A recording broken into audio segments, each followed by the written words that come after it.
దేవుడు స్తోత్రం. మంచిది. మరి దేవుడు మనకి ఇచ్చిన శ్రేష్టమైన సమయాన్ని బట్టి ప్రభుత్వంలో వందనాలు. దేవుడికి మహిమ కలుగును గాక. దేవుడికి స్తోత్రం.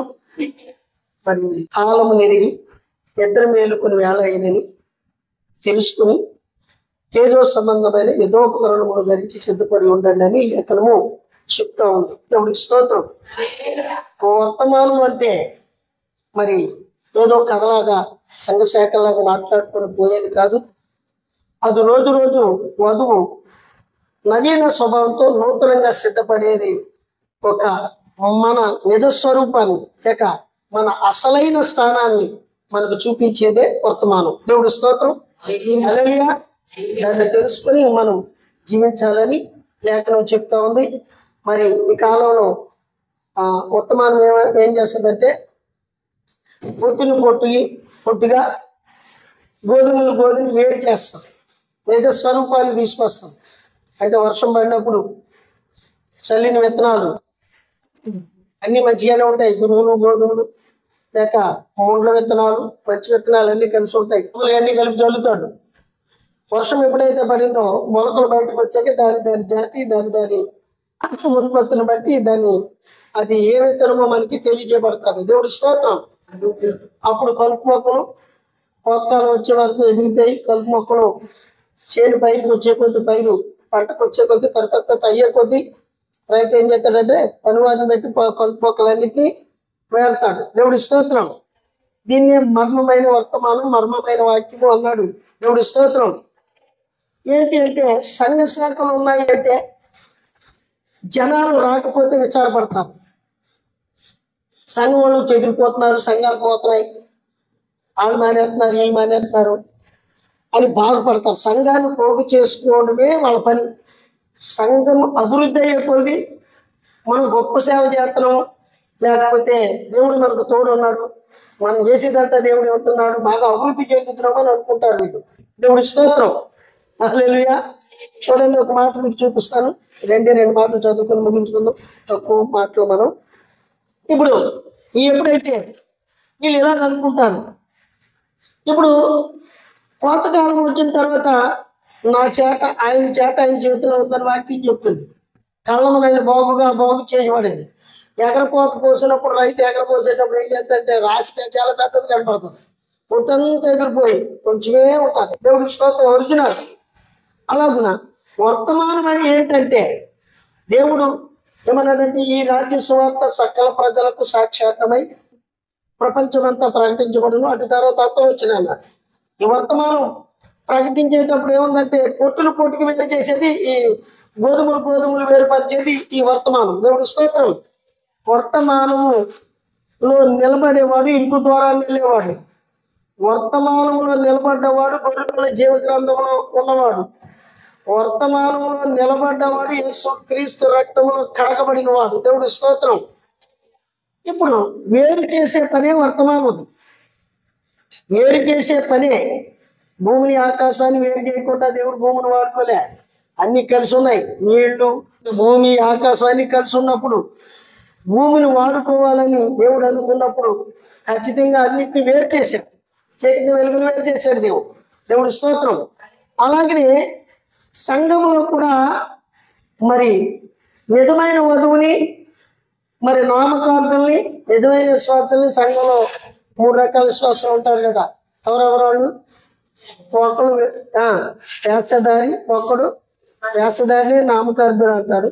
అవిశ్వాసి నామకార్థుడు అతని వేషధారి అంటే. మూడోది రక్షించబడిన విశ్వాసి. దేవుడికి స్తోత్రం. హల్లెలూయా. కాబట్టి ఇప్పుడు ఈ వేరు చేసే పనే వర్తమానం. జనాలందరూ గుడికి రండి అని పిలిచేది రాదు. సత్యాన్ని తెలుసుకోండి, రక్షణ మార్గం ఏదో తెలుసుకోండి, కాలాన్ని గుర్తించండి, ఈ కాలానికి పంపబడిన ప్రవక్తను గుర్తించండి. నువ్వు గొర్రెపిల్ల జీవ గ్రంథంలో ఉన్నావని వాక్యం రుజువు చేస్తుంది. అందులో ఉంటే వాక్యం నీకు అర్థమవుతుంది. కాలం ముగిస్తుంది, మరి సిద్ధపడు అని బోధించేదే వర్తమానం. దేవుడి స్తోత్రం. నువ్వెవరో నేను ఎవరినో మళ్ళీ రుజువు చేసేదే వర్తమానం. దేవుడి స్తోత్రం. ఇది అర్థం కాక జనాలను పోగేసుకునేదే సంఘశాఖ. ఎందుకంటే వాళ్ళు గుడితనంలో ఉంటారని, వాక్యమే చెప్తుంది. 13వ అధ్యాయంలో మత్తయి సువార్తలో అన్నాడు ఆయన, మర్మమును గ్రహించడం మీకు అనుగ్రహించబడింది కానీ వాళ్ళకి కాదన్నాడు ఆయన. దేవుడి స్తోత్రం. అందుకని ఒక మాట మీకు చూపిస్తాను చూడండి. యోహాను సువార్త 3వ అధ్యాయం చదువుదాం.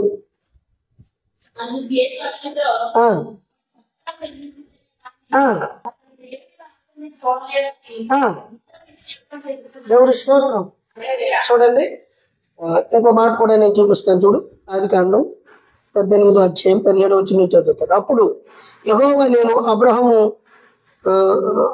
యెహోవా నేను చేయబోయే కార్యమును అబ్రహామునకు దాచెదనా? అబ్రహాము నిశ్చయముగా బలము గల గొప్ప జనమగును, అతని మూలముగా భూమిలోని సమస్త జనములను ఆశీర్వదింపబడును. ఎట్లనగా యెహోవా అబ్రహామును గురించి చెప్పినది అతనికి కలుగజేయనట్లు తన తరువాత తన పిల్లలను తన ఇంటి వారును నీతి న్యాయములను జరిగించు యెహోవా మార్గమును గైకొనుటకు అతడు వారికి ఆజ్ఞాపించినట్లు నేను అతన్ని ఎరిగి ఉన్నానని. మరియు యెహోవా సొదొమ గొమొర్రాలను గూర్చిన మొర గొప్పది కనుకను వాటి పాపము బహు భారమైనది కనుకను నేను దిగిపోయి నా యొద్దకు వచ్చిన ఆ మొర చొప్పుననే వారు సంపూర్ణంగా చేసినో లేదో చూచెదను. లేని ఎడల నేను తెలుసుకొందునెను. ఆ మనుషులు అక్కడ నుండి తిరిగి సొదొమ వైపుగా వెళ్ళి అబ్రహాము ఇంకా యెహోవా సన్నిధిని నిలబడెను. అప్పుడు అబ్రహాము సమీపించి ఇట్లనే, దుష్టులతో కూడా నీతిమంతులను నాశనము చేయుదువా? ఆ పట్టణము ఒకవేళ 50 మంది నీతిమంతులు ఉండిన ఎడల దానిలోనున్న 50 మంది నీతిమంతుల నిమిత్తము ఆ స్థలమును నాశనము చేయక కాయవా? ఈ మాటలు దేవుడు దీవించును గాక. చూడు, ఇక్కడ కిందకు వస్తే ఇంకా చాలా 40 మంది అన్నాడు, 30 మంది అన్నాడు, 20 మంది అన్నాడు. లాస్ట్ వరకు ఇలా బ్రతుమాలుకుంటూ మొరపెడుతూ ప్రార్థిస్తూ వచ్చాడు అబ్రహాము. దేవుడి స్తోత్రం. చూడండి, ఇక్కడ నికోదేము యూదులకు బోధకుడు, అతను ఒక పాస్టర్ గారు, అతను ఒక సేవకుడు. యేసు ప్రభు దగ్గరకు వచ్చి అంటున్నాడు, ముందేమన్నాడంటే, బోధకుడా, నిశ్చయముగా నువ్వు దేవుడి దగ్గర నిలిచిన వాడని నేను ఎరుగుదు. ఒకరికి దేవుడు తోడే ఉంటే తప్ప నువ్వు చేసే కార్యాలని ఎవడు చేయలేడు అని ప్రభుత్వం మాట్లాడుతున్నాడు. ఇప్పుడు చూడు, ఏం చూసి మాట్లాడుతున్నాడు? ప్రజలందరూ చెప్పుకుంటున్నారు, 5 రొట్లు 2 చేపలు జనాలకు పంచడం అద్భుతం చూసి, కుంటోళ్ళు నడవడం, గుడ్డోళ్ళు చూడడం, రోగులు స్వస్థత పొందడం, గొప్ప గొప్పగా దీవించబడడం, అభివృద్ధిని చూస్తున్నాడు. దేవుడి స్తోత్రం. అభివృద్ధిని చూసి అంటాడు, నువ్వే నిజంగా దేవుని పరిశుద్ధుడు అని అంటాడు. దేవుడికి స్తోత్రం. దేవుడు అన్నాడు, ప్రభు అన్నాడు, ఒకడు కొత్తగా జన్మిస్తే తప్ప దేవుని రాజ్యమును అతడు రుచి చూడలేడు, దేవుని రాజ్యంలో ప్రవేశించలేడు. దేవుడికి స్తోత్రం. హల్లెలూయా. ఇప్పుడు నికోదేము ఎవరు? ఒక బోధకుడు, ఒక మత బోధకుడు, యూదులకు బోధకుడు, ధర్మశాస్త్రం బోధిస్తున్నవాడు. ఇతను అంటాడు, నువ్వు చెప్పింది చాలా విడ్డూరంగా ఉంది బోధకుడు అన్నాడు. దేవుడి స్తోత్రం. చాలా మంది ఈ రోజున ఇల్లు కట్టుకుంటే దేవుడు ఇచ్చాడు, డబ్బులు వస్తే దేవుడు ఇచ్చాడు, దేవుడు నా సేవ బాగుంది, లేకపోతే వ్యాపారం బాగుంటే, లేకపోతే భూమి కొనుక్కుంటే, ఓ బండి కొనుక్కుంటే, ఇలా దేవుడు ఇచ్చాడు, దేవుడు ఇస్తాడు, దేవుడు ఇవ్వకుండానే రావు. కానీ దేవుడు దాని కొరకు రాలేదు. దేవుడికి స్తోత్రం. హల్లెలూయా. దేవుడు వచ్చిన ప్రభు భూమి మీద శరీరధారిగా వచ్చిన కారణం వీడు. ఒకవేళ మనల్ని దీవించడానికి, ఆశీర్వాదాలు ఇవ్వడానికే, డబ్బు ఎండి బంగారాలు ఇల్లు భవనాలు ఇవ్వడానికే అది నేను ఇస్తాను, మీరు నన్ను స్తుతించడానికి దేవుడిగా నన్ను ఉంటే, దాని కొరకే నన్ను ఆరాధిస్తే మీకు ఇస్తానని దేవుడు అనుకుంటే, దేవుడు శరీరధారిగా భూమి మీదకి రానవసరమే లేదు. అంతే కదా. దానికి దీనికి సంబంధం అంటే అబ్రహాంకి ఆస్తిపాస్తులు ఇవ్వలేదా? యోగులు బహుగా దీవించలేదా? దావీదుని సొలొమోను గొప్పవాడు చేయలేదా? ఆ కాలంలోనే దేవుడు శరీరధారిగా రాకమునిపే తన ప్రజలకు గొప్ప ఆస్తి ఐశ్వర్యాలు అన్ని ఇచ్చాడు. దేవుడు స్తోత్రం. ఆయన మనిషి ఇంకా పాపే, ఇంత పాపంలోనే ఉన్నాం. ప్రభు శరీరధారిగా రావడానికి గల కారణం ఏంటి? ఆయన చెప్తున్నాడు, ఒకడు క్రొత్తగా జన్మించాలి. దేవుడి స్తోత్రం. రక్షణ అంటే బాప్తిసం పొందడం అంటే, రక్షణ అంటే నీటిలో మునిగి బాప్తిసం పొందడం కాదు. రక్షణ అంటే ఒక జన్మ, కొత్తగా జన్మించుట. ఏంటి జన్మ అంటే ఒకడు అందుకే మారు మనసు ప్రకటించాడు దేవుడు. మారు మనసు పొంది చూడు, చాలా మంది చెప్తుంటారు, మాస్టర్ గారు నువ్వు పాపాలు ఒప్పుకో, మారు మనసు పొందు, పాపాలు ఒప్పుకో అంటే నువ్వు ఎంత అంటే చెప్పు, వాళ్ళు ఒప్పుకోరు. ఏ మనిషి తన పాపాలు తను ఒప్పుకోలేడు, విడిచిపెట్టలేడు.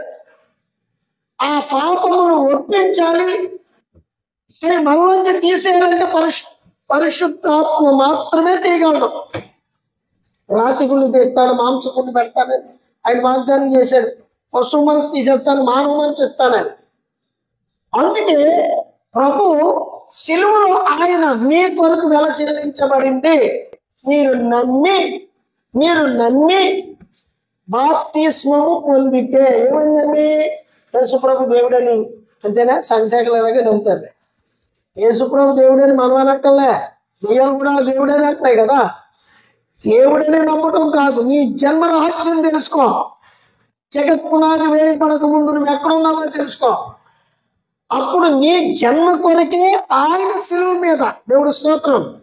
ఇప్పుడు చెప్పరా, యేసుప్రభు అందరి పాపాల కొరకు జీవులో మరణించలేదు. సంఘాకులో ఒప్పుకోరు. ఎలాగంటే యేసుప్రభు అందరి పాపాల కొరకు సిలువలో మరణించలేదు. ఎందుకంటే జగత్ పునాది వేయబడక మునుపు ఎవరిని ఎన్నుకున్నాడు ఆయన, వాళ్ళ కొరకే. ఇక్కడ వాళ్ళు మాత్రమే యేసుప్రభు యొక్క మనసులో ఉన్నారు కనుక, దేవుని మనసులో ఉన్నారు కనుక వాళ్ళ కొరకు. మరి జన్మ ఎక్కడ? సర్ప సంతానం కూడా వచ్చింది అవ్వ ద్వారా. అంటే నా గొర్రెలు నా స్వరం వింటాయి, అవి నేను ఎక్కడున్నా అక్కడ ఉంటాయి, అవి నేను వెంబడిస్తాయి అన్నాడు. ఖచ్చితంగా ఆ స్వరం వింట, ఆ వాక్యం వాళ్ళకి అర్థమవుతుంది. దేవుడి స్తోత్రం. అందుకని ఇది జన్మ రహస్యం. ఇది నికోదేముకి తెలియలేదు. ఆయన అంటాడు, ముసలోడు 60 సంవత్సరాల తర్వాత మరలా తల్లి గర్భంలో ఎలా ప్రవేశిస్తాడు? ఈ జన్మ రహస్యాన్ని తెలియచేయడానికే ఆయన ఏమంటే, చూడు యోధ పత్రికలు ఆయన అంటాడు, పరిశుద్ధులకు ఒక్కసారిగా అప్పచెప్పబడిన బోధ, దాన్ని నిమిత్తమై మీరు పోరాడాలని, మనందరికీ కలిగిన రక్షణ నిమిత్తమై పరిశుద్ధులకు ఒక్కసారిగా అప్పగింపబడిన బోధ నిమిత్తం పోరాడాలని మీ కొరకు నేను విశేష శక్తి గలవాడిని రాస్తున్నాను, ప్రయత్నపడుతున్నాను యోధ. దేవుడి స్తోత్రం. అలాగే పత్రికలో కూడా ఏముంటుందంటే, క్రీస్తు మూలరాయి అయి ఉండగా అపోస్తలులు ప్రవక్తలు వేసిన పునాదులు మీరు కట్టబడ్డారని ఉంది. మళ్ళీ పౌలు ఏమంటాడంటే గలతీ పత్రికలో, మేము బోధించిన బోధ కాక వేరొక బోధ ఎవడైనా పరలోకంలో వచ్చిన దూత అయినా భూమి మీద ఉన్న ఏ మనుషుడైనా బోధిస్తే వాడు శాపగ్రస్తుడని. దేవుడు స్తోత్రం. చూడండి, భూమి దిగంతముల వరకు మీరే నాకు సాక్షులని వాళ్ళు కొండ మీద ఆయన వెళ్ళేటప్పుడు చెప్పాడు. వాళ్ళకి అప్పచెప్పాడు అపోస్తులకే. ఇప్పుడు అపోస్తులకు అప్పచెప్పి సర్వలోకానికి స్వార్థ ప్రకటించండి, నమ్మి బాప్తిసం పొంది కూడా రక్షించబడతారు, నమ్మలేరు శిక్ష ఉన్నదని ఆయన చెప్తే, ఈ పునాది ఎవరితో వేసాడు ఆయన? ఆయన ఎలా చేస్తున్నారు, వీళ్ళేం చెప్తున్నారు? ఇది ఈ కాలాన్ని గుర్తించి అపోస్తలుల బోధను గుర్తించి సిద్ధపడి ఉండడమే దేవుడికి స్తోత్రం. చూడండి, ఆల్రెడీ శాంతి ఒప్పందాలకి సన్నాహాలు జరుగుతున్నాయి. యూదులకి, ఇజ్రాయేల్కి, వాళ్ళకి మొత్తం ఓన్లీ వన్ గవర్నమెంట్, కరెన్సీ కూడా ఒకే కరెన్సీ, ఒప్పందాలు అయిపోయాయి. ఇవన్నీ జరుగుతున్నాయి. అంటే కాలం ఎంత దగ్గరకు వచ్చిందో ఇజ్రాయేల్ కొరకు ఏమన్నాడైనా మొదటి రాకడలో ఇజ్రాయేల్ కొరకే వచ్చాడు. అంటే యూదులకి సువార్త తిరుగుతుందంటే అన్యుల కాలం ముగించబడాలి, అంటే వధువు వెళ్ళిపోవాలి. అంటే ఇప్పుడు మనం చెప్పుకున్నాం కదా, already only one government, only one currency, ప్రపంచం అంతా ఒకే రాజ్యపాలన అయిపోతుంది. జారెడ్ కుష్నరీ ట్రంప్ గారు అన్నాడు, అప్పుడే ఒప్పందాలు చేసేసాడు, శాంతి ఒప్పందాలు, అంత్యక్రీస్తు పాలన స్టార్ట్ అయిపోతుందని అంటున్నారు. దేవుడి స్తోత్రం. మరి ఇది జరుగుతుందంటే ఇప్పుడు సువార్త ఎదురుకే జరుగుతుందంటే వధువు ఎంత దగ్గరలో ఉంది, వధువు సిద్ధపాటు, ఇది మనం తెలుసుకోవాలి. కాబట్టి ఇప్పుడు మనం చేయవలసిన పని ఏంటంటే చూడు, ఇక్కడ మనకు ఒక ఛాయ్ కనబడుతుంది. ఇక్కడ ఆదికాండంలో ఎప్పుడైతే సొదొమ గొమొర్రా నాశనం అయిపోవడానికి, నాశనం చేయడానికి దేవుడు వచ్చాడో, దేవుడు స్తోత్రం చెప్దామా? ఇది అందరి కోసం కాదు, వర్తమానం మన కోసమే. బోధించడం అందరికీ, విన్నవాడు వధువు అయితే అంగీకరించి లోపలికి వచ్చి రక్షించబడతారు. ఎవరి దగ్గర మనం ప్రసంగాలు చేసి మనల్ని మనం ఒప్పించుకునేది కాదు వర్తమానం. వర్తమానం ముందు మనము జీవించి ఇతరులకు మనం వధువు యొక్క గుణశీలతను చూపించడమే వర్తమానం అంటే. దేవుడి స్తోత్రం. అది మనల్ని మనం సిద్ధపరచుకోవడం. మనకి ఇచ్చిన కాలం, టైం ఇది. అయితే ఇక్కడ చూడు, దీనికి మనకి సాయం. ఆ కాలంలో వధువుకి గుర్తుగా అబ్రహాము ఉన్నాడు అక్కడ. దేవుడు స్తోత్రం చెప్దామా? అబ్రహాము ఒక వధువుకు సూచనగా ఉన్నాడు అక్కడ. యేసుప్రభు మాట చెప్పాడు, జ్ఞాపకించుకోండి, ఏమని? నేను మనిషి కుమారుడు రాకడ కాలములో భూమి మీద నోవహు దినములు ఉండునట్లుగా, లోతు దినాలు ఉండునట్లుగా ఉంటుంది అన్నాడా? దేవుడి స్తోత్రం. ఆ రోజు లోతు దినాలలో సొదొమ గొమొర్రా నాశనం అయిపోతున్న టైంలో ఇక్కడ అబ్రహాము ఒక వధువుకు ఛాయగా సూచనగా ఉన్నాడు. అందుకే మొరపెడుతున్నాడు, ప్రభువా 50 మంది ఉంటే అక్కడ నువ్వు రక్షించవా? వారిని బట్టి 40 మంది ఉంటే రక్షించవా?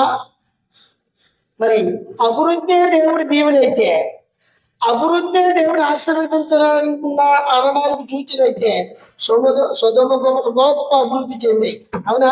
ఎందుకు నాశనం చేశాడు? ధనాపేక్ష సమస్త కీడులకు మూలం. దేవుడు అభివృద్ధిని కాదు, అభివృద్ధి అంటే ఏంటి? నాశన కాలం దగ్గర అయిందని.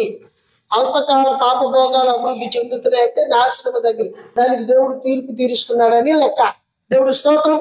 ఇప్పుడు చూడు, ఆయన సూచన కరెక్ట్ గా కనురెప్ప పాట అన్నాడు. దినమును గురించి, గడియను గురించి తెలియదన్నాడు, కానీ వధువుకు మాత్రం ఆ కాలాన్ని సూచింది స్పష్టంగా పెట్టాడు బైబిల్లో. దేవుడికి స్తోత్రం. సూచనలు చూడమన్నాడు, ఛాయలు చూడమన్నాడు, అందులో ఎతకమన్నాడు. మనం ఎక్కడెక్కడ ఉన్నాము? లోతు దినాలు జరుగునట్టు జరుగును, నోవహు దినాలు జరుగునట్టు జరుగును అన్నాడు. ఇక్కడ చూడు, ఇప్పుడు నాశనం అయిపోయే టైం, తీర్పు తెచ్చే టైం వచ్చింది. దూతలు అక్కడికి వచ్చారు, దేవుడు వచ్చాడు, పంపాడు అక్కడికి. అబ్రహాంతో దేవుడు మాట్లాడు, 2 దూతలు అక్కడికి వెళ్ళారు. ఇప్పుడు దానికి తీర్పు తీర్చుతున్న టైం. చాలా జాగ్రత్తగా గమనించాలి ఈ మాట. దేవుడు ఎక్కడ ఉన్నాడు? అబ్రహాము దగ్గర ఉన్నాడు. తీర్పు తీర్చే దూతలు ఎక్కడికి వెళ్ళారు? సొదొమకి వెళ్ళారు. దేవుడు స్తోత్రం. ఇప్పుడు సంఘ శాఖలో లోక కార్యాలన్నింటిలోనూ లోకములో తీర్పు తీర్చేటువంటి పరిస్థితి ఏర్పడింది. దేవుడు ఎక్కడ ఉన్నాడు? ఇప్పుడు వధువులో ఉన్నాడు. దేవుడు స్తోత్రం. దేవుడు ఎక్కడ ఉన్నాడు? అబ్రహాము దగ్గర ఉన్నాడు. అబ్రహాము ఎవరికి సూచన? వధువుకు సూచన. వధువు ఏం చేస్తుంది? అబ్బా తండ్రి అని మొరపెడుతూ సిద్ధపడుతూ ఉన్నా ఆ సమయంలో కునికి నిద్రించకుండా దివిటి వెలిగి బుద్ధి కలిగిన కన్యకగా సిద్ధపడుతున్న టైం ఇది. ఇప్పుడు అబ్రహాము ఎలాగైతే బ్రతిమాలుకుంటున్నాడో ఇప్పుడు వధువు కూడా ఏం చేయాలంటే, ప్రభువా మన బంధువులు అవ్వచ్చు, స్నేహితులు అవ్వచ్చు, ఇరుగు పొరుగు అవ్వచ్చు, మత శాఖల్లో, సంఘ శాఖల్లో ఇంకా వధువు ఉంది, లోకంలో ఇంకా వధువు ఉంది. ప్రభువా అక్కడ 10 మంది ఉన్నారేమో, ఇక్కడ 2 ఉన్నారేమో, అక్కడ 3. అబ్రహాం అదే అంటున్నాడు. ఏమంటున్నాడంటే, అయ్యా అక్కడికి 50 మంది ఉంటే కాపాడవా, 40 మంది ఉంటే కాపాడవా, 30 మంది ఉంటే కాపాడవా, 20 మంది ఉంటే కాపాడవా? అలా ఇప్పుడు వధువు మొరపెట్టవలసింది అదే. ప్రభువా నువ్వు చెప్పిన సూచనలు కనబడుతున్నాయి, లోకంలో ఛాయలు జరిగిపోతున్నాయి. ఓ ప్రభువా ఇదిగో కాలం దగ్గరకు వచ్చింది, మా ఎత్తబడి సమయం దగ్గరకు వచ్చింది. ఇదిగో ప్రభా ఈ దినాల్లో ఏదో ఒక రోజు ప్రవక్త చెప్పాడు, 6-9 మధ్యలో ఒక భీకర గాలి వీచును, వధువెత్తబడే టైం. దేవుడికి స్తోత్రం. దానికి నేను సిద్ధపడి ఉన్నాం ప్రభువా. మా కుటుంబకుల్ని, మా బంధువుల్లో, లేక మా గ్రామంలో, మా ప్రజల్లో, సంఘ శాఖలో, మత శాఖల్లో, ఎన్నికలో ఉన్న ప్రజలు నశించిపోకుండా ఆ రోజు లోతును తప్పించిన దేవుడా, ఈ ఎన్నికలో ఉన్న ప్రజలు తప్పించమని వధువు మొర్ర పెట్టే టైం. దేవుడి స్తోత్రం. ఇది మాత్రమే చేయాలి వధువు. తను తాను సిద్ధపరుచుకుంటూ నశించిపోతున్న ఆత్మను రక్షించడానికి ప్రార్థన మొరపెడుతూ ప్రవక్తలు వేసిన 5 రకాల పరిచర్య. ఏంటది? మారు మనసు. మారు మనసు. మారు మనసు లేకపోతే అసలు మనకు రక్షణ లేనట్టే లెక్క. మారు మనసు పొందితేనే నువ్వు రక్షించబడినట్టు లెక్క. చాలామంది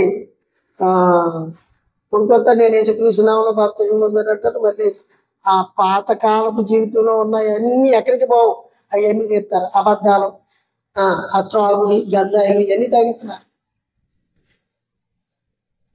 ఇప్పుడు దేవుడు నమ్ముతున్నారు, యేసుక్రీస్తునామములో బాప్తిజం అంటున్నారు.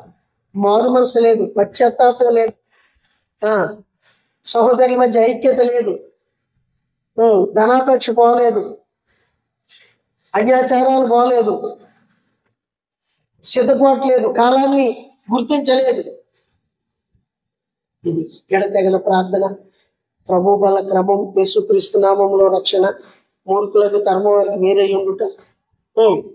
ఈ 5 రకాల అపోస్తలుల బోధ తప్పితే ఇక రక్షణ లేదు. అందుకే అన్నారు, ఈయన అపోస్తలుల కార్యం 4:12 ఉంటుంది, ఈ నామము తప్ప ఏ నామములోనూ ప్రజలకు రక్షణ లేదు. దేవుడికి స్తోత్రం. ఇది అన్ని స్వతంత్రం కావాలంటే యేసుక్రీస్తునాము, ఆశీర్వాదం కావాలంటే యేసుక్రీస్తునాము, బాప్తిసం మాత్రం తండ్రి కుమార పరుషుడు. సాతానుడు ఎక్కడ వంకరగా తిప్పాడంటే ఇప్పుడు డిబేట్లు జరిగిపోతున్నాయి దీని మీద. ఇప్పుడు ఆ ప్రపంచం అంతా డిబేట్లు ఈ ముగ్గురు మీద, ఈ బాప్తిసం మీద, ఆ స్త్రీల బోధ మీద. ఇది సాతాను ఏది కోరుకున్నట్టు దాని మీద డిబేట్లు అన్నీ జరుగుతున్నాయి. అంటే ఇది మనం వాళ్ళతో విభేదించకూడదు, కానీ ఇవి జరుగుతున్నాయంటే మనల్ని మనం సిద్ధపరచుకుని సమయానికి సిద్ధపడి ఉండాలి. ఆయన ఏమన్నాడంటే కనురెప్ప పాటు. చూడండి, కుమార్ చూపించి చూపిస్తాను. దినవృత్తాంతాల గ్రంథంలో అక్కడ మేకాయ అనే ఒక వ్యక్తి కనపడ్డాడు. తిమ్లా కుమారుడు అని మేకాయ. అహాబు కొడుకు యెహోషాపాతు రాజులు ఇద్దరు అక్కడ ఉంటారు. 400 మంది అబద్ధ ప్రవక్తలు అక్కడ ఉంటారు. వీళ్ళు దేవుడు నీకు రామజ్ఞానం అప్పచెప్తున్నాడు, నీకు విజయం అవుతుందని నీళ్ళు చెప్తున్నాడు. ఇతను వచ్చి అన్నాడు, ముందైతే అన్నాడండి, ఇప్పుడు అన్నాడు, ఇజ్రాయేలీలు అందరూ కాపర్లని గొర్రెల్లో పోతున్నారు, నువ్వు మరణం అవుతున్నారు బాబు, మీరు ఎక్కడో అక్కడ ఉంటే అడిగితే మీ అందరికి మరణం అన్నాడు. ఇప్పుడు అందులో ఒకడు వచ్చి చెంప మీద కొట్టాడు. రాత్రి మాతో మాట్లాడిపో ఆత్మ నీ దగ్గరికి వచ్చాడు అని ఏదో కామెంట్ చేశాడు. ఇవన్నీ అయిపోయి ఇప్పుడు ఒక మాట చెప్తున్నాను ఎవరంటే, ఆయన అన్నాడు, రాత్రి నేను నిన్ను గూర్చి పరలోకమందు ఒక సభలో దేవుడు మాట్లాడుతుండగా అందులో ఒక ఆత్మ అహాబును లేక అతడు పడుకోనట్లుగా అతనికి విరుద్ధంగా ఎవరు పనిచేస్తారని అడిగినప్పుడు అందులో ఒకడు వచ్చి నేను ఇలాగా, ఒకడు వచ్చి అలాగా అన్నప్పుడు అందులో ఒకడు వచ్చి నేను అతన్ని మరణమైనట్లు నేను అతను పడగొడతాను అంటే ఎలా పడగొడతాను అడిగితే అతను అబద్ధ ప్రవక్తను నమ్ముతాడు, వాళ్ళ నోట నేను అబద్ధాన్ని పలికిస్తాను వాళ్ళ ఉండేది అంటే శభాష్ దేవుడు చెప్పాడు. నీ గూర్చి అక్కడ తీర్పు జరగడం నేను చూశాను అన్నాడు. దేవుడు స్తోత్రం. హల్లెలూయా. ఎక్కడ జరుగుతుంది తీర్పు? ఇక్కడ 400 మంది పాస్టర్లు విజయం చెప్తున్నారు. దేశ ప్రజలందరూ ఆడికి వెళ్ళాలనుకున్నారు. ఈ రాజుల సభ అక్కడ కూర్చున్నాడు, ఈ విజయమే అనుకున్నారు. కానీ వీడి గురించి అక్కడ తీర్పు జరుగుతుంది. నీవు ఎవరు నమ్ముతున్నావు? నోట అబద్ధ ప్రవక్తలు ఒక ఆత్మ వచ్చాడు, అబద్ధాన్ని పలికించాడు, దాన్ని నువ్వు నమ్మి దేవుడే చేశాడు. ఇది నేను చూసేది రాత్రి అన్నాడు. ఎవరో మీకాయ. దేవుడి స్తోత్రం. ఎక్కడ జరిగింది సభ? మాట్లాడు పరలోకంలో. ఎక్కడ జరిగింది? పరలోకంలో. ఈయన ఎక్కడుండి చూశాడు? వినండి, మనం సూర్యుడి దగ్గరికి కానీ చంద్రుడి దగ్గరికి కానీ ఇంకా అవతలకి చేసుకోవాలంటే ఎన్నో బిలియన్ల వేల కాంతి సంవత్సరాలు దాటుకొని వెళ్ళాలంట. మిలియన్ల కాంతి సంవత్సరాలకి వెళ్ళడానికి 2 సంవత్సరాలు టైం పడతాట. మామూలుగా ర్యాకెట్ మీద టెలిస్కోప్ ద్వారా అయితే చూడగలుగుతున్నారు, కానీ దానికి మనిషి అక్కడికి వెళ్ళాలంటే ఈ 120 మిలియన్ల కాంతి సంవత్సరాల దగ్గరికి వెళ్ళడానికి 2 సంవత్సరాలు పడుతుందట. మరి అలాంటప్పుడు ఎవరూ సమీపింపరాని సూర్యుడి దగ్గరికి వెళ్ళలేదంటే అలాంటి సూర్య గోళాలు దాటుకొని గ్రహాలు దాటుకొని ఎన్నో బిలియన్ల కాంతి సంవత్సరాలు దాటి అక్కడికి వెళ్ళాలి. అక్కడ దేవుని ప్రపంచం. అవునా? మరి ఇక 120 మిలియన్ల కాంతి సంవత్సరాలకు వెళ్ళడానికి 2 సంవత్సరాలు పడుతుందంటే అంత దూరం వెళ్ళాలంటే ఎన్ని లక్షల సంవత్సరాలు పడుతుంది? ఆలోచించండి. అంత దూరంలో ఉన్న పరలోకపు సభని కనురెప్పట్లో చూశాడు అతను. ఎవరో దేవుడి స్తోత్రం. అలా కనురెప్పేసి దర్శనం చూశాడు. ఇప్పుడు మనం ఎంతబాటు కూడా అలాగే ఉంటుందట. దేవుడి స్తోత్రం. అంత వేగంగా వెళ్తుందట. మనం రూపాంతరం చెందాక మహిమ దేహంలో మనం ఈ దేహాన్ని విడిచి ఎప్పుడైతే మార్పు చెందుతామో అంత వేగంతో వెళ్తామంటున్నాను అక్కడికి. దేవుడి స్తోత్రం. అంత వేగంతో వెళ్తామంట. అందుకే అన్నాడు ప్రవక్త, దేనినైనా పోగొట్టు కానీ పరలోకం పోగొట్టుకోకు, ఎక్కడికైనా వెళ్ళి కానీ నరకానికి వెళ్ళవద్దు అని. అంత గొప్ప శక్తి ఉంది మన ఆత్మకు, మన దేహానికి. ఈ మట్టి దేహం, ఈ గుడారం విడిచి బయటికి కానీ వెళితే రూపాంతరం చెందామా అంత వేగంగా వెళ్తామంట అక్కడికి. దేవుడి స్తోత్రం. అదే చూశాడు ఇక్కడ మీకాయ. రాత్రి నీ గురించి నేను చూసాను రా బాబు అంటాడు. వధువుకి ఆ గొప్ప మహిమ, వధువుకి ఆ గొప్ప మహిమ ఇచ్చాడు దేవుడు.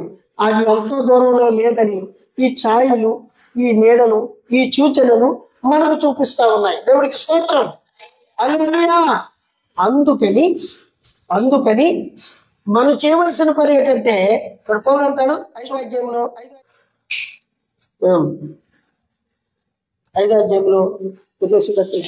15 నుంచి చూద్దాం.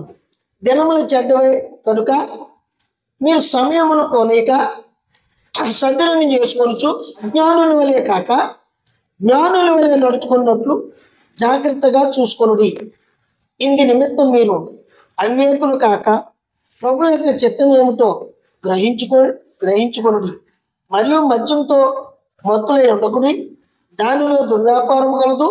అయితే ఆత్మపూర్ణులై ఉండుడి, ఒకరినొకరు కీర్తనలతోనూ సంగీతములతోనూ ఆత్మ సంబంధమైన పాటలతోనూ హెచ్చరించుచు మీ హృదయములలో ప్రభువును గూర్చి పాడుచు కీర్తించుచు మన ప్రభు అయిన యేసు క్రీస్తు పేరిట సమస్తమును గూర్చి తండ్రి దేవునికి ఎల్లప్పుడూ కృతజ్ఞతాస్తుతులు చెల్లించుచు క్రీస్తునందరి భయముతో ఒకరికొకరు లోబడి ఉండుడి. దేవుడు స్తోత్రం. హల్లెలూయా. ఇప్పుడు మనం చేయవలసింది ఆత్మ సంబంధమైన పాటలతోనూ ఒకరినొకరు గౌరవించుకొని, ఒకరినొకరు ఆతిథ్యం ఇచ్చుకొని, ఎడతెగన ప్రార్థన చేస్తూ సమస్తము క్రీస్తు పేరట జరిగించమంటున్నాడు. దేవుడు స్తోత్రం. మనం చేయవలసింది అదే. ప్రభు ఏం చెప్పాడో, వాక్యం ఏం చెప్తుందో దాన్ని నమ్మి సిద్ధపడి ఉండడమే. ఇందులో మన తెలివి, మన జ్ఞానం ఏది ఉపయోగించకూడదు. మన జ్ఞానం ఉపయోగించడమే పాపం.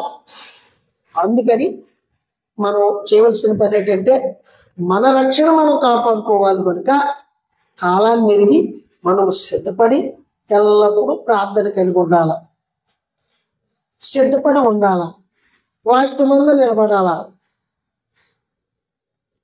ఇది లేకపోతే మనం ఎంత చేసినా వ్యర్థమే. ఇతరుల కంటే ఇప్పుడు ఇహలోకం కొరకే మనం బ్రతికితే ఇతరులందరికంటే మనం దౌర్భాగ్యం. అందుకని కాలం ముగిసిపోతుంది. అబ్రహాము ఛాయిగా ఉన్నాడు, అక్కడ సొదొమ నాశనం అయిపోతుందంటే ఇప్పుడు లోకం నాశనం అయిపోతానికి సిద్ధంగా ఉంది. చూస్తున్నాం కదా, ఘోరమైన యాక్సిడెంట్లు, రోగాలు, ఆత్మహత్యలు, యుద్ధాలు, సునామీలు, తుఫానులు, భర్తలు భార్యలు చెప్పాడు, భార్యలు భర్తలు చెప్పాడు, తల్లిలమ్మ పిల్లలు చెప్పాడు. ఇవన్నీ ఏంటి అని చెప్పి నీకు జరుగుతున్నాయి. ఆయన ఎత్తపాటుకు సూచనలు, కాలం దగ్గర పడిందని మనకు సూచనలు. ఇవన్నీ తెలుసుకొని మనం అజ్ఞానులుగా కాకుండా జ్ఞానులుగా మరి వాక్యాన్ని బట్టి ఉండాలని ప్రభు మనకి తెలియజేస్తా ఉన్నాం.